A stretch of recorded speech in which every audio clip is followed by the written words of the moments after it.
Boa noite a todos, muito bem-vindos. Estamos aqui em nome de Jesus, que Ele nos abençoe, nos ampare. Muito obrigado pela presença. Sempre nós comentamos que todos nós podemos ajudar, pensando naqueles que nós conhecemos que estão precisando de ajuda nesse momento. Então a gente agradece muito e vamos começar a nossa reunião. Então, dando continuidade ao terceiro livro, Leis Morais, capítulo 10, Lei de Liberdade, Fatalidade.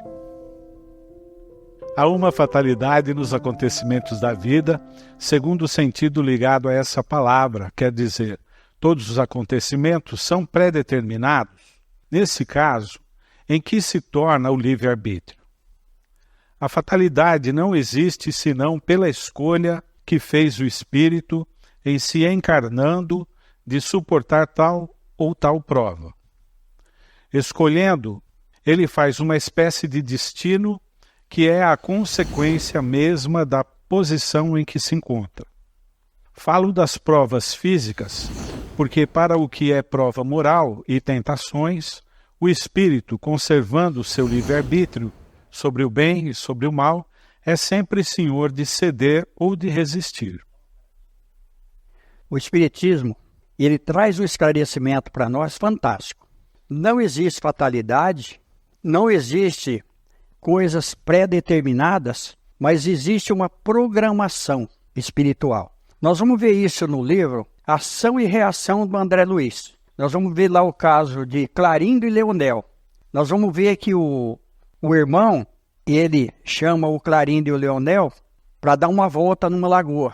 E os dois não sabiam nadar. Como eles tinham uma herança, e o pai tinha desencarnado e a mãe também, ele afoga os dois irmãos. Ele vira a canoa e deixa os dois morrerem afogados. E o irmão começa a obsedar os dois, principalmente o Clarindo. Então, à noite, o Clarindo, ele vai despertando a ambição no Clarindo. O que os espíritos superiores fazem? A equipe do André Luiz vai socorrer os obsessores do plano espiritual e começa a mostrar para eles que eles iam renascer na família como netos. O avô deixa tudo para os netos. Então, olha só, eles iam herdar tudo e mais um pouco, porque durante a noite, os irmãos que estavam obsedando levavam ele naquela região para ele comprar mais terra. Ele não comprava nem mistura mais, para guardar dinheiro para comprar terra. Então, olha, a influência física que está falando aqui. Agora, a moral, nós podemos resistir, porque nós temos o livre-arbítrio. Muitas vezes nós vemos pessoas que vêm com deformidades físicas, que vêm com problemas severos de outras enfermidades, e isso está na programação, mas que pode ser mudado. Nós contamos a história aqui da serraria, do rapaz que ia perder o braço e acabou perdendo só um dedo. Depende daquilo que nós vamos fazer com a nossa encarnação. No livro Memórias de um Suicida, nós vamos ver uma informação ali do Camilo muito interessante. Ele ficou cego e ele não aceitava a cegueira, de hipótese alguma. E olha só o que aconteceu. Ele fala que era uma fatalidade, mas não era uma fatalidade. Aí nós vamos ver o livro Sexo e Destino do André Luiz, aonde tem uma informação para nós ali fantástica, aonde o ministro Félix trouxe para nós as informações do livro Sexo e Destino. Ele diz o seguinte: sempre é dia da gente construir o destino ou reconstruir o destino, porque o destino é nós que fazemos.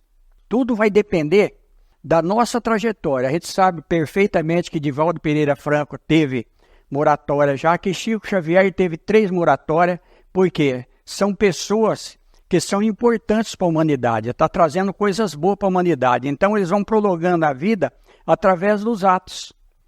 E Jesus trouxe isso daí para nós também na Bíblia, porque a gente vê que quanto mais a gente trabalha para o bem e quanto a gente está sendo útil na Terra, às vezes nós vamos superando muitos problemas físicos. Quantas pessoas têm problemas gravíssimos de enfermidades e conseguem trabalhar com isso e vai... O Chico Xavier é um exemplo disso.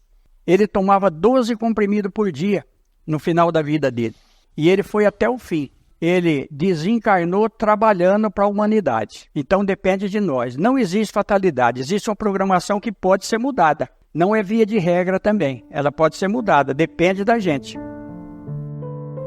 Um bom espírito, vendo-o fraquejar, pode vir em sua ajuda, mas não pode influir sobre ele de maneira a dominar sua vontade. Um espírito mau, quer dizer inferior, mostrando-lhe, exagerando-lhe um perigo físico, pode abalá-lo e assustá-lo. Mas a vontade do espírito encarnado não fica menos livre que todos os entraves. Então ninguém pode violentar a consciência de ninguém. O espírito obsessor, ele nos influencia, mas a vontade é nossa. Por isso que quando nós queremos, e nós vimos isso daqui na última quinta-feira que nós comentamos, que os espíritos falam que por um pequeno esforço a gente pode mudar uma situação. Então quando vier um pensamento negativo para mim, por exemplo, um pensamento de suicídio, que é o caso da Memória de um Suicida, que é um livro que ficou 12 anos engavetado, porque os espíritos superiores falaram que não poderia publicar, porque a humanidade não estava preparada para receber o conteúdo daquele livro. O mesmo aconteceu com o livro do André Luiz. O Chico Xavier estranhou, porque o André Luiz estava psicografando o livro, de repente o André Luiz parou. Ficou um bom tempo sem psicografar. Aí, quando ele voltou, o Emmanuel disse para o Chico, vamos continuar o livro. Aí o Chico disse para o André Luiz, por que parou? Ele falou, porque a humanidade não estava preparada para receber todo o conteúdo do livro. Nós precisamos mudar o conteúdo do livro para adaptar a mente dos encarnados. Então nós não estamos preparados ainda para absorver tudo aquilo que o plano espiritual pode mandar para nós. Tem coisas que a gente vê que se a gente não tivesse o conhecimento espírita, a gente ia direto para o sanatório, porque são coisas que a gente não tem como definir, não tem como descrever. Do mesmo jeito que tem a parte superior dos espíritos de alta escola, que a gente fica fascinado. Por isso que muitos médiuns se perdem. Mas nós temos a doutrina espírita para nos esclarecer, para educar a nossa mediunidade. Há pessoas que uma fatalidade parece perseguir, independentemente de sua maneira de agir. A infelicidade não está no seu destino? Pode ser que sejam provas que elas devem suportar e que escolheram. Mas, ainda uma vez, levais à conta do destino o que não é, o mais frequentemente, senão a consequência de vossa própria falta. Nos males que te afligem, esforça-te para que a tua consciência seja pura e serás consolado em parte. Comentário de Kardec. As ideias justas ou falsas que fazemos das coisas que nos fazem vencer ou fracassar, segundo o nosso caráter, é a nossa posição social. Achamos mais simples e menos humilhante para o nosso amor próprio atribuir nossos fracassos à sorte ou ao destino do que à nossa própria falta. Se a influência dos espíritos contribui para isso, algumas vezes, podemos sempre nos subtrair dessa influência, repelindo as ideias que eles nos sugerem quando elas são más. Acabamos de comentar isso daqui. Então, nós fazemos escolhas erradas na nossa vida. Na teoria, tudo dá certo. A gente faz um projeto teórico e a gente acha que aquilo ali vai trazer algum resultado benéfico para nós. Mas, às vezes, nós entramos e não dá certo. Foi escolha nossa. E por que nós fazemos essas escolhas erradas? Por que Deus permite isso? Justamente porque nós temos o livre-arbítrio, nós não somos máquina. Nós podemos dirigir a nossa vida do jeito que quisermos. Agora, nós vamos responder por aquilo que não deu certo. Então, o mal é sempre uma experiência que não deu certo, que a gente não deve repetir. Certas pessoas não escapam de um perigo mortal senão para cair um outro. Parece que elas não poderiam escapar à morte. Não há nisso fatalidade? Não há de fatal, no verdadeiro sentido da palavra, senão um instante da morte. Quando esse momento chega, seja por um meio ou por outro, não podeis dele vos livrar. A morte tem sempre uma desculpa. E muitas vezes a gente, por exemplo, no caso de um filho, no caso de um pai, no caso de um parente, muitas vezes a gente acha que não fez o suficiente. Que se a gente tivesse intervido naquela situação, talvez a pessoa não teria desencarnado. Mas não é assim. Quando está programado, está programado. E muitas vezes, quando a morte ela é prematura, às vezes é um complemento que a pessoa abusou de uma outra encarnação, ele veio para viver só aquele tempo mesmo. Aí tem um amigo nosso que é palestrante, que eu gosto muito dele, que agora me fugiu o nome aqui, mas eu vou contar para vocês entenderem. A mulher dele era uma trabalhadora da doutrina espírita, como ele também o é. E ele é vidente. E o guia dele disse para ele o seguinte: olha, se prepara que a sua mulher vai desencarnar com 60 anos. E ela era uma trabalhadora assídua da doutrina. E ela desencarnou com 50 anos. Aí ele ficou angustiado e foi questionar o mentor dele. Por que ela desencarnou com 50 anos? Ela desencarnou antes? Ele disse sim, ela desencarnou 10 anos antes. Como ela trabalhou muito a favor da doutrina espírita e a favor da humanidade, principalmente com crianças, ela ia ficar 10 anos tetraplégica e com problema mental. Então nós amenizamos essa prisão dela no corpo físico e retiramos ela do corpo 10 anos antes. Assim, qualquer que seja o perigo que nos ameace, não morremos se a hora não é chegada? Não, tu não perecerás, e disso tens milhares de exemplos. Mas quando é chegada a tua hora de partir, nada pode subtrair-te dela. Deus sabe antecipadamente de qual gênero de morte partirás daqui, e frequentemente teu espírito o sabe também, porque isso lhe é revelado quando faz escolha de tal ou tal existência. Nós vamos ver isso aqui no livro Missionários da Luz, que nós muitas vezes escolhemos a nossa reencarnação. E aí nós sabemos até de que maneira nós vamos desencarnar. E quando vai se aproximando a época, nós temos a percepção disso. Tanto é que muitas pessoas preparam. O Chico Xavier, a mulher que cuidava dele, falou que ele pediu para fazer a barba, que ele fez oração, tudo antes de desencarnar. Eu já contei a história aqui de uma senhora, quando a gente morava perto de Barretos ali, que ela sabia o dia e o horário, e que ela avisou todos da colônia. E realmente, 6 horas da tarde, ela vestiu o melhor vestido dela, ela tomou banho, vestiu o melhor vestido, deitou na cama e desencarnou tranquilamente. Então ela sabia o horário. Muitos sabem. Aí Eurípides Barçanufo também sabia. Divaldo sabe, mas é lógico que ele não revela. O Divaldo já era para ter desencarnado. Por que ele não desencarnou? Está sendo útil para a humanidade. Eu sempre fico pensando, quando o Divaldo desencarnar, quem irá administrar a mansão do caminho em Salvador? Olha só. Qual espírita que está à altura do Divaldo Pereira Franco?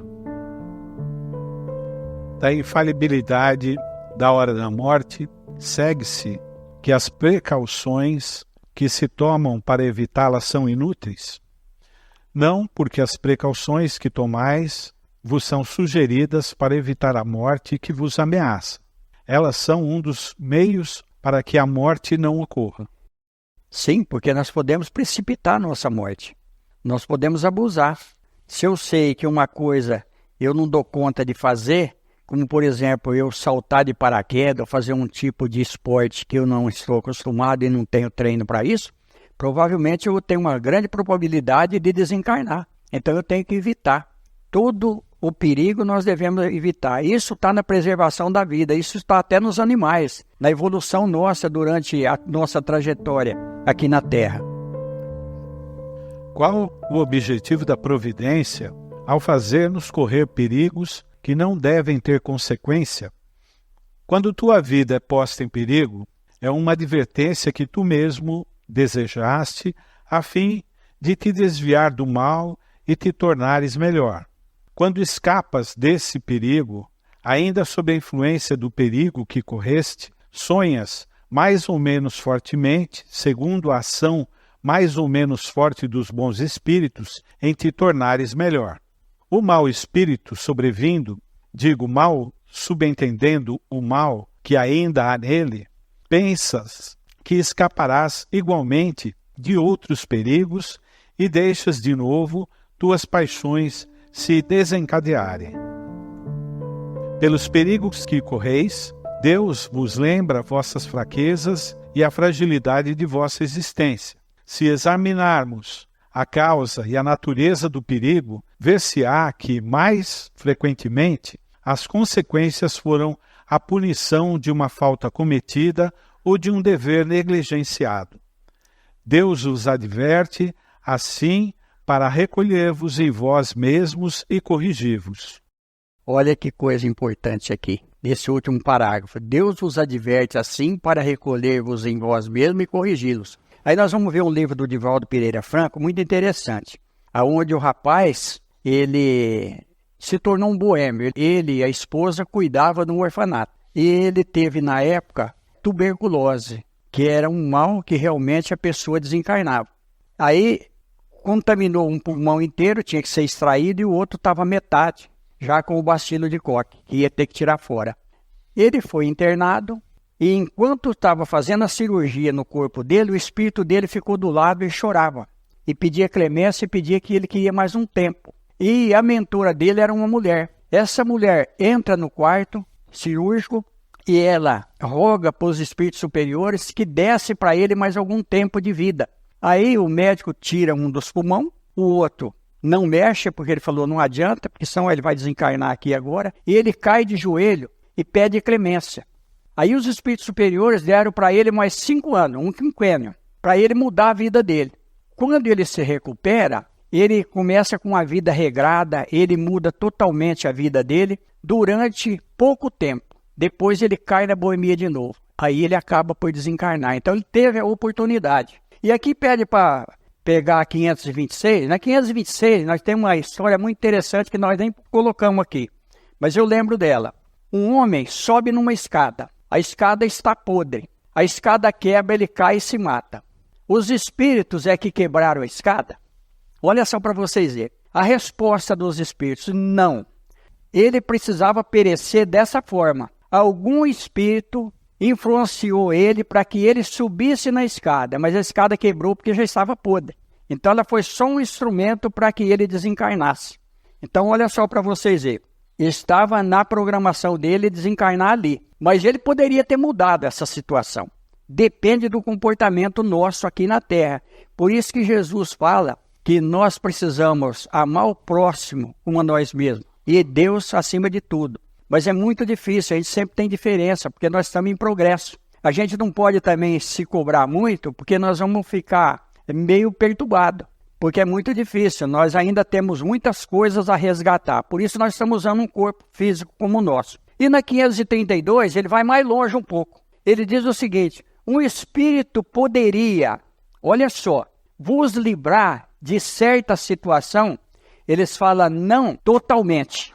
Ele pode nos ajudar, ele pode nos sugerir, ele pode nos influenciar. Mas se existe alguma coisa que nós temos compromisso, nós vamos precisar resgatar. Por isso que Jesus fala, que nós comentamos aqui na outra reunião, a gente tem que reconciliar com o adversário enquanto nós estamos a caminho, enquanto nós estamos aqui. Então a gente tem que fazer tudo para a gente não ser inimigo de ninguém. Se alguém é nosso inimigo, o problema é dele, mas nós não devemos ser inimigo de ninguém. Nós devemos viver de acordo com o Evangelho e dentro das nossas possibilidades. Nós também não podemos querer ser santo de um dia para o outro, que nós vamos ficar chato. Então, olha só para vocês verem. A gente às vezes fica fanático, quer que todo mundo se torne espírita. Quando é evangélico, quer que todo mundo se torne evangélico. Não é assim. Cada um está num grau de compreensão. A boa doutrina, eu sempre comento, é aquela que vai mudar o homem para melhor. É onde nós chegarmos e sentirmos bem. Ali é o nosso lugar. Então não adianta a gente convencer ninguém, porque nós não vamos violentar a consciência de ninguém. Nós vimos aqui, acabamos de comentar, né, Edu? O espírito sabe antecipadamente o gênero de morte pelo qual deve sucumbir? Sabe que o gênero de vida que escolheu o expõe a morrer de tal maneira antes que de outra, mas sabe igualmente as lutas que terá que sustentar para o evitar e que, se Deus o permitir, não sucumbirá. Olha que coisa interessante. Você tem sempre uma chance. Sim, sempre uma chance. Isso está no Livro dos Espíritos também. A gente vê muito isso daí. E tem vários livros do André Luiz, onde a gente vai ver o socorro que eles fazem. Olha só para vocês verem. Nós vamos ver uma história interessante de uma evangélica. Ela estava desencarnando. Os espíritos superiores já estavam tirando ela do corpo. Aí chega um pedido que ela não poderia desencarnar, porque uma neta dela, que iria nascer, precisava ter um compromisso dentro da igreja evangélica. Essa história é fantástica. Está num dos livros do André Luiz, Aí o que acontece? Quando chega o pedido, aquele grupo que faz o socorro recebe a visita dos espíritos que iam colocá-la novamente no corpo físico. Ela já estava quase que desprendida do corpo físico pela desencarnação, na cama. Aí, como ela era evangélica, eles induzem um grupo de jovens para vir no quarto cantar um hino. olha, cantar o hino para ela. Quando eles começam a cantar o hino, começa a mudar toda a situação espiritual do quarto. E aí eles começam a recolocá-la no corpo físico, aquele grupo que ia tirá-la do corpo físico se afasta. Eles conseguem fazer com que ela recupere totalmente no corpo físico todas as ligações perispirituais que estavam já quase que praticamente apagadas no corpo físico. Aí o André Luiz fica muito interessado em saber quem fez esse pedido. Olha, entra uma criança dentro do quarto de mais ou menos 6 aninhos. Aí o superior fala, quem fez o pedido é essa criança, esse menino aí. É um espírito superior reencarnado. Ele vai casar com a menina que irá nascer, porque a mulher está grávida. Se a senhora desencarnasse ali, ia perder a criança. E nós estamos fazendo tudo porque é uma programação espiritual dentro da igreja evangélica. Olha para vocês verem que coisa. Então, mesmo encarnado, quando nós temos vontade, quando nós queremos e quando nós estamos com Jesus, nós podemos interceder a nosso favor e a favor de outros. Há homens que enfrentam os perigos dos combates com certa persuasão de que sua hora não chegou. Há algum fundamento nessa confiança? Muito frequentemente, o homem tem o pressentimento do seu fim, como pode ter o de que não morrerá ainda. Esse pressentimento lhe vem dos seus espíritos protetores, que querem adverti-lo a estar pronto para partir ou que levantam sua coragem nos momentos em que ela lhe é mais necessária. Pode-lhe vir ainda da intuição que tem da existência que escolheu ou da missão que aceitou e que sabe dever cumprir. Porque aqueles que pressentem a própria morte a temem geralmente menos que os outros? É o homem que teme a morte, não o espírito. Aquele que a pressente pensa mais como espírito que como homem, compreende sua libertação e a espera.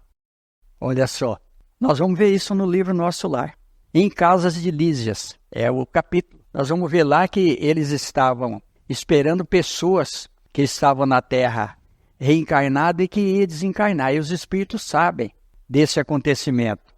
Olha só para vocês verem, e muitas vezes eles não interferem. E quando a pessoa ele vai perecer por um acidente, os espíritos também não interferem. Nós vamos ver uma situação dessa numa estrada de Campos do Jordão. É o livro do Divaldo Pereira Franco.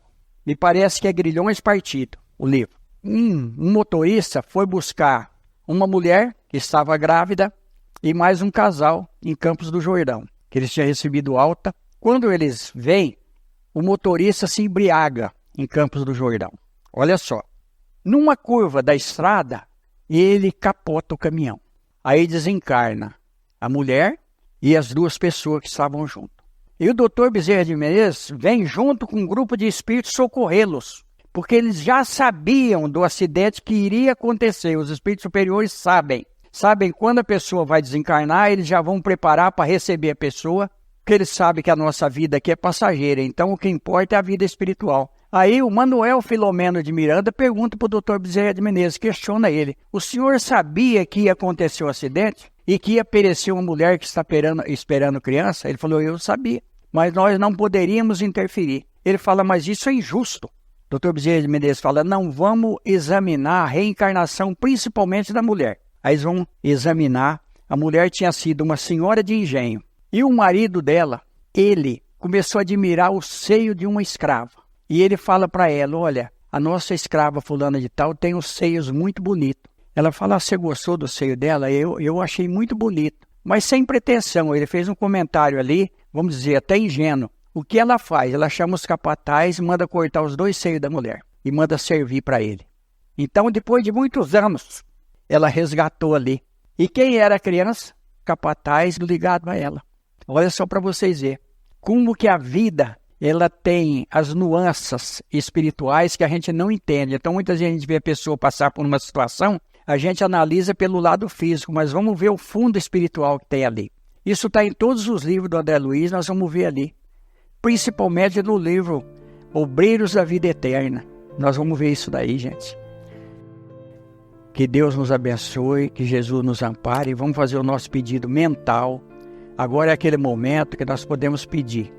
Que Jesus disse para nós: pedi e obtereis. E nós estamos aqui em nome de Jesus. Não importa o problema que nós temos, nós podemos pedir. Seja físico, seja material, seja espiritual. Jesus está conosco nesse momento. Que Ele nos abençoe. Nós temos os passes, temos a comunicação com os espíritos à mesa. Muitas entidades que nos acompanham vêm à mesa. Então, é o momento da gente fazer aquele pedido, mentalizar os nossos lares, pedir ajuda.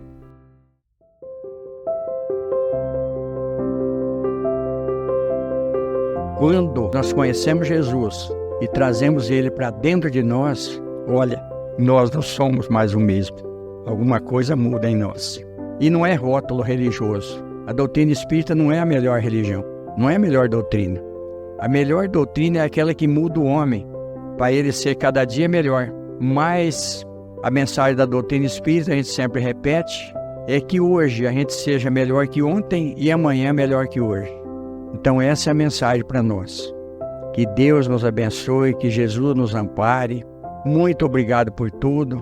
Estamos juntos, sempre, com Deus e com Jesus. Muito obrigado, gente. Está encerrada a reunião.